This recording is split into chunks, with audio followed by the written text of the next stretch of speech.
ब्रेकनंतर आपलं पुन्हा एकदा स्वागत। तिकडे बीड जिल्ह्यातील बीड, परळी, गेवराई, माजलगाव, धारूर आणि अंबाजोगाई या 6 नगरपालिकांची मतमोजणी सकाळी 10 वाजता सुरू होणार आहे। साधारणपणे दुपारी 12 वाजेपर्यंत निकाल अपेक्षित असून त्या दृष्टीने प्रशासनाची तयारी पूर्ण झालेली आहे। बीड जिल्ह्यातील 6 नगरपालिका निवडणुकीच्या निमित्ताने मंत्री पंकजा मुंडे, माजी मंत्री आमदार धनंजय मुंडे, माजलगावचे आमदार प्रकाश सोळंके, बीडचे आमदार संदीप क्षीरसागर तसंच गेवराईचे आमदार विजयसिंह पंडित यांची प्रतिष्ठा पणाला लागली आहे। बीड, गेवराई आणि परळ या 3 नगरपालिकांच्या निवडणुका लक्षवेधी झाल्या होत्या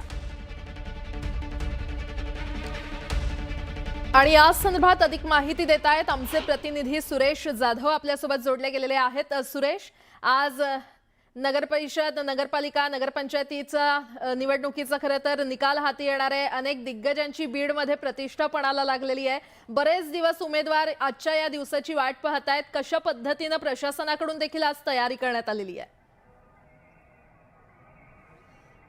बीड जिल्ह्यामधल्या 6 नगरपालिकाच्या निवडणुकीच्या अनुषंगाने प्रशासनाच्या वतीनं जो आज निकाल आहे त्या अनुषंगाने मोठी तयारी करण्यात आली।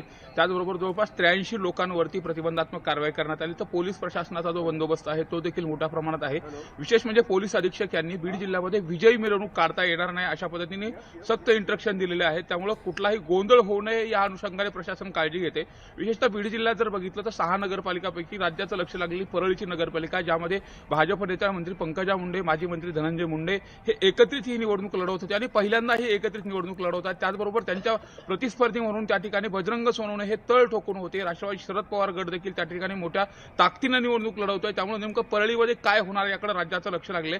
दुसरीकडे जर आपण पाहिलं तर पंडित आणि पवारांचा संघर्ष हा महाराष्ट्राला सर्वश्रुत आहे। यामध्ये गेवराई नगरपालिकेमध्ये वाद देखील झालेला होता। मतदानाच्या दिवशी मोठ्या प्रमाणात दगडफेकीची देखील घटना घडली होती। त्या अनुषंगाने त्या ठिकाणी देखील नेमके वर्चस्व कोण प्रस्थापित करणार हे देखील पाहणं महत्त्वाचं आहे। तर बीडमध्ये जर आपण पाहिलं तर क्षीरसागर बंधूंची प्रतिष्ठापना लागली। यातच जे विजयसिंह पंडित आहेत यांनी देखील बीडमध्ये लक्ष घातलेलं आहे आणि ऐनवेळी निवडणुकीच्या तोंडावरती डॉक्टर योगेश क्षीरसागर यांनी भाजपमध्ये प्रवेश केला होता आणि त्यानंतर पालकमंत्री असलेले अजित पवार यांनी बीड नगरपालिकेची सगळी सूत्र आहेत ते विजयसिंह पंडित यांच्याकडे दिलेले होते।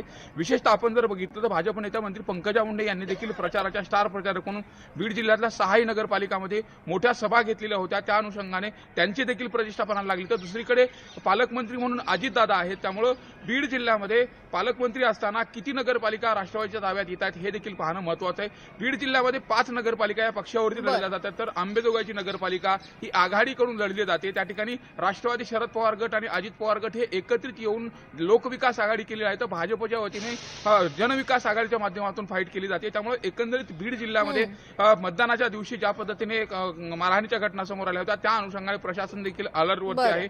एकंदरीत जर बघितलं तर या निवडणुका ह्या आगामी स्थानिक स्वराज्य संस्थांची रंगीत तालीम असते। त्यामुळे मोठा पक्ष कोण या अनुषंगाने ही निवडणूक अत्यंत महत्त्वाची आहे। निश्चितच काही तासातच निकाल हाती येतील। सुरेश, धन्यवाद या संपूर्ण माहितीसाठी। दरम्यान